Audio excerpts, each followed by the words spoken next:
Wall Street vuelve a ponerse en alerta ante las nuevas amenazas de escalada arancelaria de Donald Trump.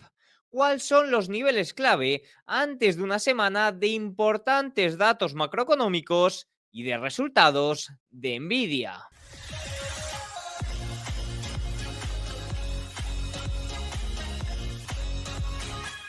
Muy buenas a todos y bienvenidos un día más al canal. Hoy es domingo 25 de mayo de 2025 y en este vídeo vamos a hablar de todo lo que ha ocurrido durante esta semana, una semana que parecía bastante tranquila, de consolidación de todo ese movimiento al alza que se había dado en los principales índices, pero que el viernes volvió a poner en alerta a los operadores debido a esas amenazas de aranceles a la Unión Europea y a una compañía importantísima que encadena ya 8 sesiones consecutivas a la baja, que es Apple.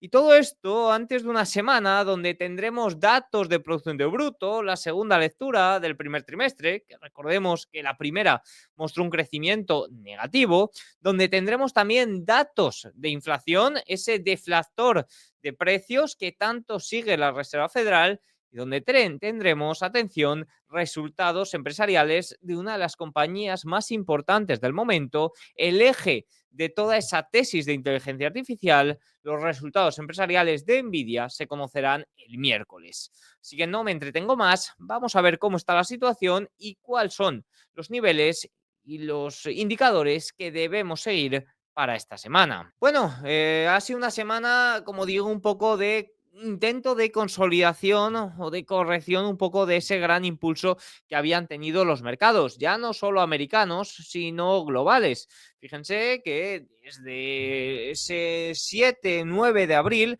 habíamos tenido una recuperación muy sólida. En el S&P 500 aproximadamente más de un 20%. Evidentemente, esperar una corrección en todo ese movimiento pues era algo normal. Pero sí que es cierto que vamos a ver qué niveles no se pueden perder. El S&P 500 está chocando con los 5.800, chocando con media de 200 en un movimiento de corrección que de momento no asusta, pero bueno, que si se pierden niveles, pues podría asustar. Y todo va a depender un poco de la escalada de aranceles con la Unión Europea y las amenazas a Apple. Fíjense cómo está la situación en lo que en lo que ha sido la semana y en lo que va de año. El S&P 500 en lo que va de año cae un 1,34%, el Nasdaq 100 0,46% y las pequeñas compañías bastante más rezagadas no lograron recuperar el impulso, menos 8,54%. Fíjense que los 7 magníficos, que fueron uno de los valores más perjudicados, lograron recuperar mucho terreno, pero ahora se encuentran un 6% abajo en el año. La semana en Europa también fue negativa, sobre todo el viernes, debido a esas amenazas a la Unión Europea por parte de Trump. Como solía decir, que la pausa de aranceles vino muy bien a la Unión Europea y que el riesgo estaba realmente cuando les tocara negociar el acuerdo. Bueno, pues aquí está el riesgo en la Unión Europea. Sí que es cierto que los principales índices son ampliamente alcistas en lo que va de año, especialmente DAX alemán, Italia y también IBEX 35 en España, ampliamente positivos, pero sí que es cierto que el viernes fue un lastre y eso castigó a la semana. Por sectores en Wall Street, todos han sido negativos en la semana o prácticamente todos. Quizás materiales básicos ha sido lo que se ha intentado salvar, aunque en términos generales también en negativo, y deja un panorama más bien mixto en lo que va de año, con utilities, sectores más defensivos, industrial también, que son los que mejor lo están haciendo, al igual que esta semana, que han sido los que menos han perdido. Ahora lo vamos a ver en detalle, pero hemos visto clara rotación de cíclicos hacia más defensivos. Gráfico cortesía de Moram Capital, dejo abajo en la descripción su enlace. La semana, como digo, estaba siendo relajada, sin embargo, esto ya creo que lo comentaba en el vídeo del domingo pasado, ya hacía ahí esa alerta, estábamos viviendo en un escenario idílico, ¿no? Con esa pausa y reducción de aranceles al 10% para el mundo, al 30% para China. Eso no es un escenario, o al menos no es el escenario que nos venden desde Estados Unidos, que va a ser el que se va a mantener, sino que esto es para llegar a acuerdos. Por tanto, teníamos que pensar que ya después de esa reducción de aranceles con China, que suponía el suelo, pues que la cosa podía empeorar, que las noticias sobre los aranceles iban a empeorar. Vimos una rápida reducción de la tasa arancelaria del 24 al 14% y una vez situados en el 14%, que se supone que era el suelo, pues todo podía ir en una dirección, que era mala, era peor. ¿Cómo iba a reaccionar el mercado? No sabemos. Al final, quizás el mercado, ya vemos que el minorista compra cualquier corrección. Vimos cómo entró en masa el lunes, compras récord se vieron el lunes pasado después de la rebaja de calificación de Moody's, que hizo que los índices abrieran con un 1% abajo. Vemos que quizás ya los operadores están un poco más inmunizados a Trump, porque ya conocen, ya saben que va o que lleva a cabo amenazas muy grandes, pero que luego trata de recular, trata de llegar a acuerdos, porque al final es un poco el objetivo. Su objetivo no es aislarse, sino conseguir los mejores acuerdos. Por tanto, no sabemos muy bien cómo va a ser la reacción del mercado, pero sí que podíamos esperar que las noticias sobre aranceles se iban a torcer. Ahora, nadie sabía que se iban a torcer de una forma tan brusca o con amenazas tan bruscas. A Apple, con aranceles del 25%, que amenazaba con irse a fabricar iPhones a India, de China a India, pues también te vas a ver castigado siempre y cuando no vengas a Estados Unidos. Eso es un poco la amenaza de Donald Trump. Y también a la Unión Europea, que no le gusta o que parece ser que las negociaciones no están avanzando de la forma que los estadounidenses quisieran. Que puede que sean lentos, ahí no juzgo a Donald Trump porque seguramente que lo sean, pero bueno, sí que es cierto que hay otros temas, barreras comerciales, no arancelarias, como por ejemplo el IVA y otros instrumentos con los que trabaja la Unión Europea que se sabe que no son del agrado de Donald Trump. Esto puede terminar en una nueva caída del mercado a menos que la Unión Europea ceda, bajando los aranceles y las barreras no arancelarias o que Donald Trump dé marcha atrás. Sin embargo, algo me hace pensar que las regiones no se van a bajar los pantalones ante Estados Unidos como ha hecho Reino Unido. Algo me hace pensar que otros países podrían adoptar la estrategia de China, resistir la presión hasta que Trump retroceda ante la reacción del mercado. Y parece que la Unión Europea está haciendo esto. Por tanto, si esta es la decisión de llevar a cabo estas negociaciones, pues sí que es cierto que creo que los mercados, tanto europeos como americanos, pueden sufrir un poquito más.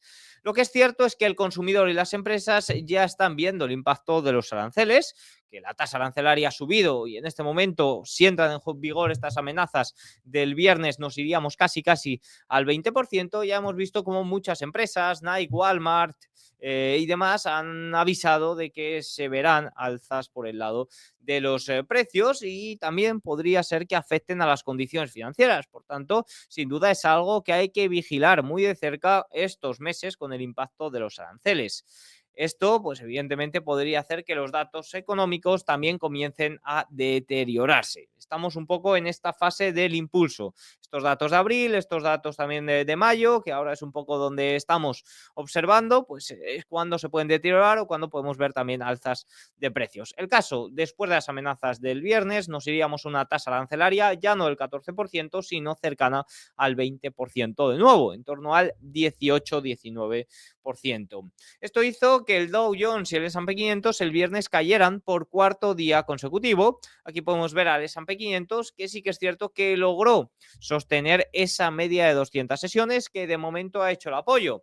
Me parece muy interesante este movimiento y como lo voy a operar o como voy a tratar de seguirlo es ver si vemos recuperación. Evidentemente, si se pierde la media de 200, pues habría que entrar en alerta, pero bueno, aquí tenemos un poco de gap, hasta ahí es hasta donde podríamos venirnos a nivel más técnico y yo lo que busco siempre es luego un intento de recuperación. Cuando ya vemos un intento de recuperación más sólido, probablemente muchos valores hayan sostenido bien, los grandes líderes hayan sostenido bien. Por ejemplo, en todo este movimiento a la baja vimos nuevos líderes como Netflix, como Spotify, CrowdStrike también aguantó muy bien y luego la recuperación es ahí donde puede ser interesante. Más que intentar cazar el suelo, estar pendiente de esa posible rebote, de ese posible inicio de nuevo impulso y sobre todo en los valores más bien líderes. De hecho, estos valores, como digo, teóricamente líderes, no tuvieron ni siquiera grandes correcciones el viernes. Sí que es cierto que el índice industrial Dow Jones no pudo, bueno, industrial no, el índice más industrial Dow Jones, pero no es el Dow Jones Industrial, en general, los 30 valores que componen el Dow Jones no han logrado mantener la media de 200, de hecho casi la habían recuperado a duras penas y han vuelto a meterse por debajo. Lo que sí que es una clara señal de alerta es que la amplitud de esta semana en el S&P 500 ha sido bastante pobre. Esto nos indica que bajo el capó la cosa no está siendo tan sólida. Fíjense que han sido 4 sesiones consecutivas en negativo, nos tenemos que remontar hasta inicios de abril para ver 4 sesiones negativas en cuanto a amplitud, y el lunes, que fue positivo, pues fue bastante débil. Fíjense cómo el S&P 500 equiponderado vuelve de nuevo a estar por debajo de la media de 200. Es decir, esta semana sí que es cierto que finalmente los 7 magníficos y el resto de valores han caído igual por la caída del viernes, especialmente de Apple, pero hasta el jueves eran los magníficos los que estaban sosteniendo la semana. Fíjense cómo durante la semana hemos observado cómo los materiales básicos defensivos han tenido mucho mejor comportamiento que los cíclicos. Aún así, ha sido semana generalizada negativa, pero con mejor comportamiento. El gran lastre del viernes, que fue lo que hizo que los 7 magníficos tuvieran una semana igual de mala que el resto, prácticamente, fue Apple. Fíjense, Apple registró su 8º día consecutivo de pérdidas el viernes. Se trata de la racha perdedora más larga desde enero de 2022. Es ahora la acción de los 7 magníficos con peor rendimiento en el año 2025, con una caída del 22% lo que va de año. Tenemos también Tesla con un 18,7% abajo, tenemos también por aquí Google con un 11,81% y las que mejor comportamiento han tenido Microsoft y Meta con 6,15%. Han tenido un comportamiento mucho más sólido. Nvidia, que es la que falta de presentar resultados, fíjense que está ahora mismo 4,5% abajo en el año, después de tener una corrección bastante severa de casi el 20%, más del 20% en lo que va de año. Y de eso es de lo que vamos a hablar, de Nvidia. Nvidia presenta resultados el miércoles al cierre de sesión y podemos observar que Nvidia lleva casi 12 meses, desde junio del año 2024, en un rango plano. El rango sí que es cierto que ha sido bastante amplio. Ha habido mucha volatilidad, podemos contar 6 movimientos diferentes de más del 25% de 2 o 3 semanas de duración. Por tanto, es un rango muy amplio, con mucha volatilidad y que ha permitido algunos movimientos grandes, ¿no? Pero bueno, un rango al fin y al cabo entre los 85, podríamos hablar, y los 150. Un rango muy amplio, pero más o menos rango lateral. Nvidia entra la próxima semana cerca del extremo superior de su rango de negociación reciente. Fíjense que ha subido más del 50% recientemente, no llega a los 150, pero está por encima de los 130 dólares y técnicamente, pues como podemos ver aquí, en terreno de sobrecompra. Así es como se va a presentar a los resultados. ¿Cómo es el posicionamiento? Entre 1 y 10, el posicionamiento es de 7,5.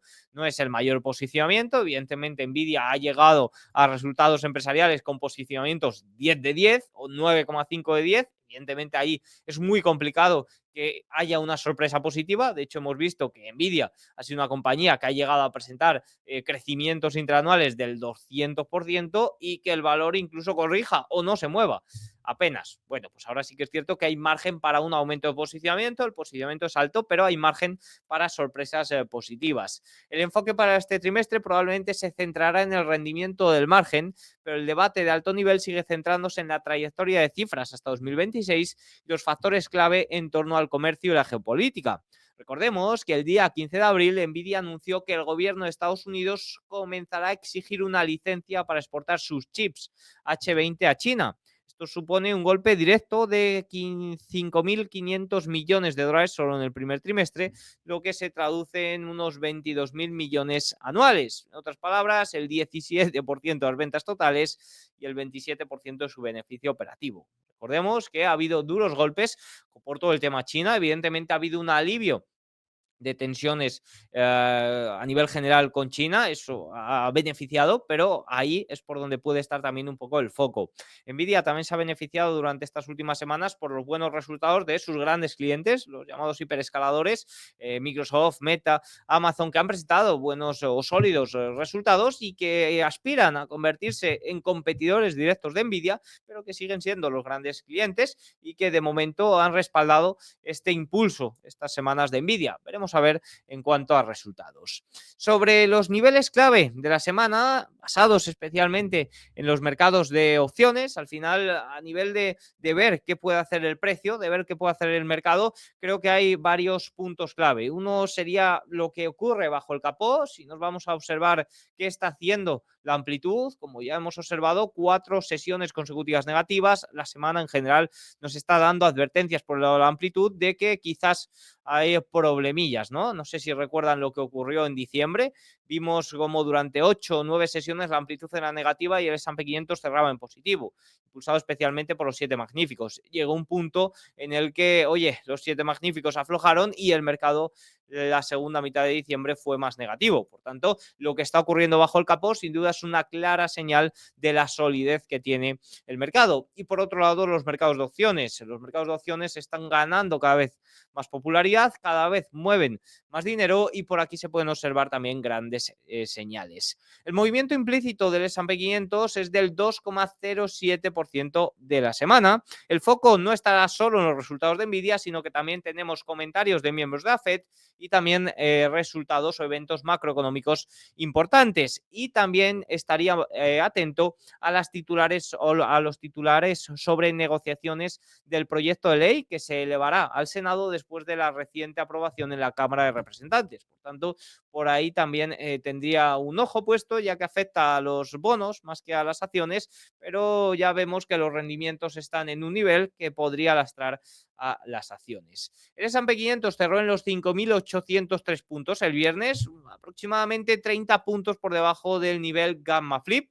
Esto se trata del nivel donde cambia el comportamiento de los dealers, donde pasamos de gamma positiva a gamma negativa, que implica menor liquidez y mayor probabilidad de movimientos bruscos. Por tanto, esto significa que el mercado está mucho más dispuesto a reaccionar. ¿Cuál es el verdadero riesgo de que estemos en gamma negativa? Hombre, lo cierto que estar en gamma positiva estábamos muy poquitos, es decir, que el mercado también estaba dispuesto a grandes reacciones, pero bueno, sobre todo si hay un titular, si hay algo que genere nerviosismo en el mercado, pues el mercado está más dispuesto a reaccionar simplemente. ¿Cuáles son los niveles clave? Bueno, pues como hemos comentado, Gamma Flip está en torno a los 5.830, Volatility Trigger 5.850, estamos por debajo, por tanto, Volatility Trigger ahora actúa como resistencia por arriba y el Gamma Flip ya lo hemos perdido, estamos en gamma negativa. Fíjense que poco a poco se va rearmando la situación por abajo. El jueves, miércoles, cuando veíamos correcciones severas del mercado, comentaba, ojitos si se pierden los 5.800, que no hay nada. Sí que es cierto que hay poquita cosa, estamos en los 5.800 y hay poquita cosa, nos iríamos directos a los 5.700, pero bueno, poco a poco se va rearmando la cosa por abajo. Veremos a ver si logra aguantar este nivel que es importante. Un punto clave a la hora de hablar de los mercados de opciones estaría por el lado de la volatilidad. El VIX llegó hasta los 25 el viernes, finalmente cerró en los 22, pero dadas las tensiones, ya no solo por el lado de peligro o amenazas de escalada arancelaria, sino también por cómo está la situación de los bonos, pues el VIX se espera que permanezca elevado durante más tiempo. De hecho, ya saben lo que dicen de esta frase de cúbrete cuando puedas, no cuando debas. Con el VIX, con esta corrección tan severa que ha tenido, dadas las tensiones arancelarias que todavía hay en el ambiente, pues podría ser interesante. Un punto clave es que vimos que la volatilidad implícita volvió a repuntar después de los mínimos que marcó el 16 de mayo y cuidadito también con la volatilidad realizada, ya que si vuelve a repuntar, pues podrían verse de nuevo ventas por parte de los fondos de control de volatilidad, un apartado entre los fondos sistemáticos que han llevado a cabo compras durante las últimas semanas, especialmente de una forma grande estos fondos sistemáticos, y que podrían llevar a cabo ventas si la volatilidad realizada vuelve a repuntar. Por tanto, tendría ciertas precauciones, ya que todos estos comentarios, todas estas nuevas amenazas, si hacen que repunte la volatilidad, harían que entrarán ventas en el mercado por el lado de los fondos sistemáticos. Dicho esto y visto la situación de la renta variable, los niveles que se deben aguantar, sobre todo media de 200, 5.800 son niveles clave porque por debajo hay poquita cosa.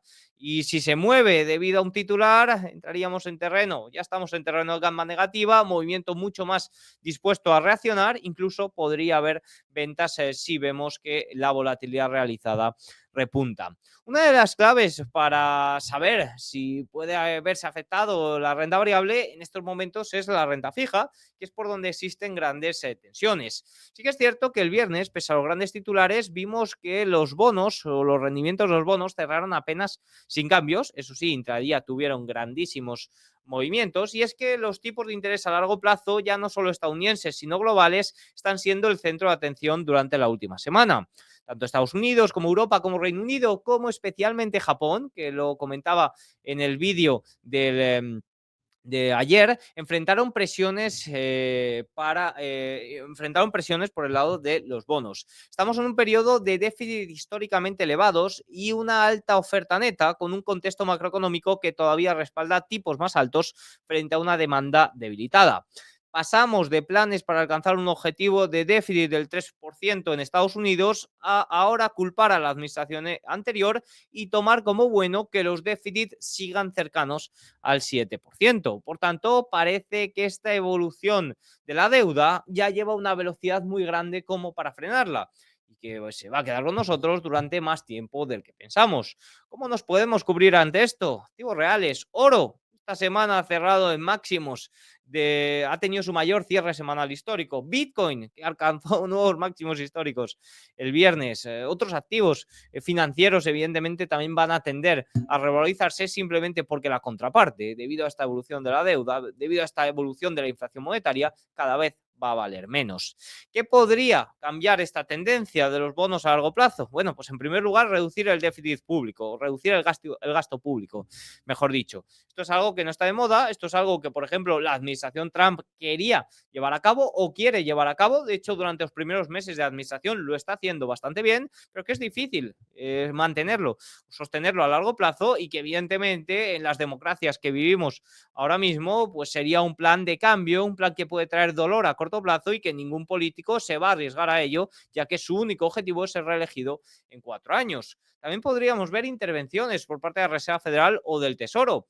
Es posible que se aumente el tamaño de recompras del próximo QRA, aunque sí que es cierto que no es una herramienta para reducir los tipos de equilibrio. Se han visto otros instrumentos, como por ejemplo aumentar las letras, la emisión de letras en vez de la emisión de cupones, es decir, emitir más bonos a corto plazo que a largo plazo, para evitar que la curva, sobre todo los rendimientos a largo plazo, se disparen aún más. Esto lo hemos visto por parte del Tesoro durante los últimos años, o intervención de la Fed, volver a comprar bonos. Por otro lado, incentivos que impulsen la demanda. Ya están en marcha medidas como la de regulación o alivios fiscales que facilitan a los bancos que compren más bonos. Por tanto, esto ya estaría en marcha. Por otro lado, podemos ver que aumenta el valor de los bonos del Tesoro como cobertura de riesgo, lo cual depende un poco de la mejora de correlaciones. En este momento no estaríamos en ese escenario idílico. Y por otro lado, un cambio de panorama, como por ejemplo desplome del crecimiento, de las expectativas de crecimiento, mejor dicho, o de las expectativas de inflación,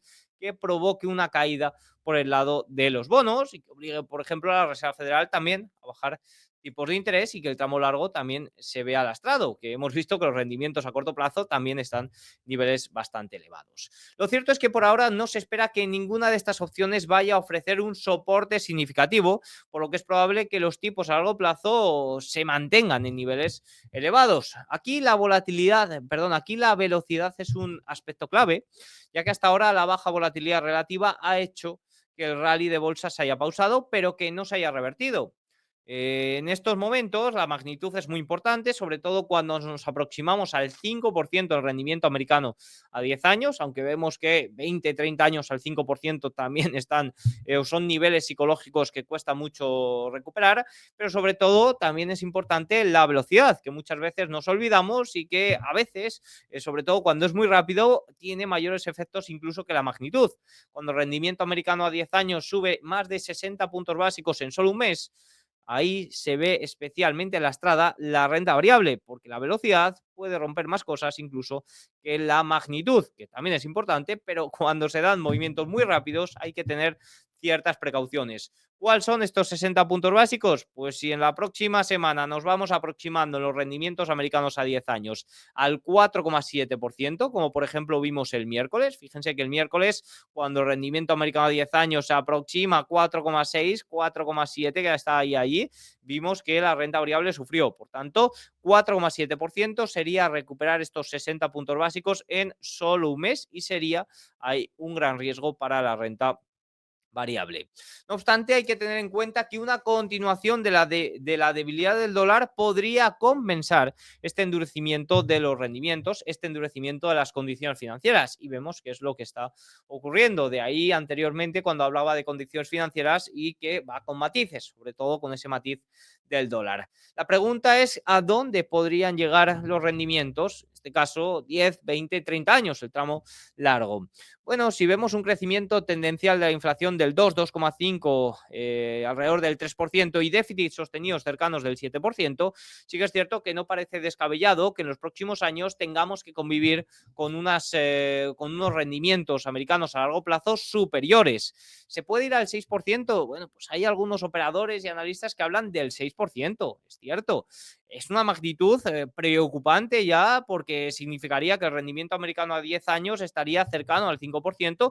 Por tanto, de forma rápida es inviable que llegue, habría intervención por medio y de forma lenta también parece bastante complicado sin que haya intervenciones por algún lado. Pero bueno, por poder llegar, claro que podría llegar, sobre todo si vamos a convivir con estos grandes déficits y con esta inflación más elevada durante más tiempo. Recuerde que los bonos a 30 años han recuperado el 5% recientemente por primera vez desde 2023 y fíjense esto, que es muy importante, los rendimientos de los bonos del Tesoro estadounidense a 30 años ahora superan el rendimiento de las ganancias por acción del S&P 500 por primera vez en 23 años.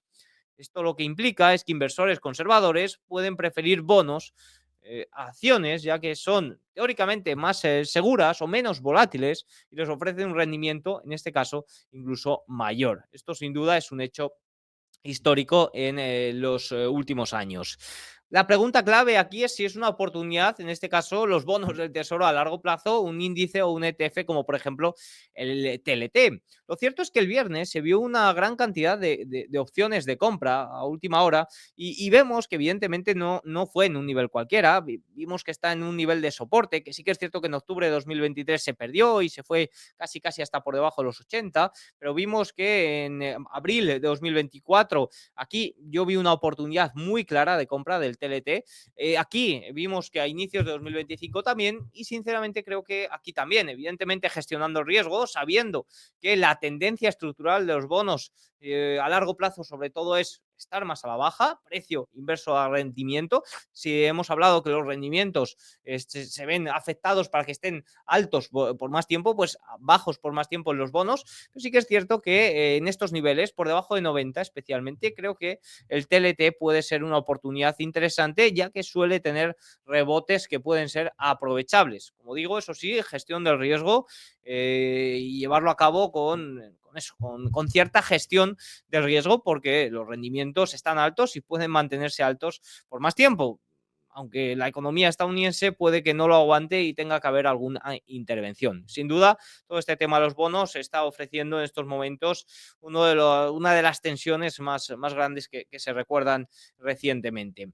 Si nos vamos a hablar por el lado de las divisas, claro, esto se une con una caída muy fuerte del dólar. Es decir, este mes de abril vimos como el dólar se desplomó un 10%, vimos como los bonos se desplomaron y como las acciones que luego recuperaron, pero también se desplomaron. Es decir, vimos una venta total de activos estadounidenses. Y eso es lo que nos muestra el dólar con las últimas amenazas arancelarias del viernes. Fíjense que el índice dólar se fue a los 98. Estamos viendo una venta masiva de dólares debido a estas amenazas. Venta de ese excepcionalismo estadounidense es un poco lo que se está comprando y que fortalece al resto de divisas y fortalece especialmente al oro. Fíjense, ha tenido su mejor semana en 6 meses, subiendo más de un 5% y cerrando en su mayor o su mayor cierre semanal histórico por el lado del oro. Bitcoin, como he comentado antes, también ha marcado nuevos máximos históricos en la semana. Sí que es cierto que se vio un poco afectado el viernes, pero aún así 107.000 para cerrar la semana, y los precios del petróleo que se mantienen, eso sí, bastante bajos. Pequeño comentario sobre Europa. Los índices sufrieron el viernes, no han sufrido en la semana, pero yo esperaría tensiones y volatilidades por el lado de la renta variable europea debido a esta escalada de amenazas arancelarias que finalmente tendrá solución, pero no sabemos hasta dónde puede llegar. ¿Qué respuesta dará la Unión Europea? Ya había amenazado con respuestas arancelarias si no se llega a un acuerdo. Ahora que ha tomado o ha movido ficha a Estados Unidos, ¿va a seguir escalando Europa?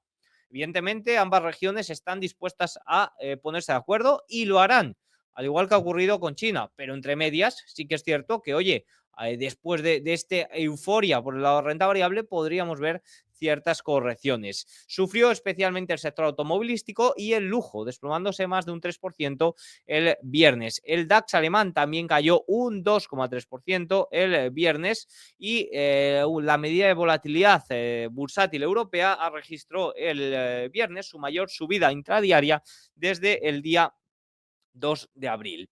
Pequeño comentario sobre lo que tenemos para la semana. En Japón conoceremos datos de confianza del consumidor. En la eurozona, datos de inflación. Francia para el martes. Confianza del consumidor en Alemania martes. Inflación de España y Alemania para el viernes. En Estados Unidos, en Wall Street, será festivo mañana lunes 26 de mayo. Conoceremos bienes duraderos para el martes. Índice de precios de la vivienda también para el martes. Confianza del consumidor de The Conference Board para el martes, minutas de la Fed de la última reunión el miércoles, y el jueves y viernes se pone seria la cosa, ya que el miércoles por la noche tenemos resultados, aquí podemos ver, de Nvidia, por tanto tendremos reacciones para el jueves, segunda lectura de Producto Interior Bruto para el jueves, solicitudes iniciales de subsidio para el jueves, que las continuas se están disparando, y el viernes datos de deflactor de la inflación, además de los datos finales de la Universidad de Michigan, que recordemos que últimamente están generando bastante movimiento.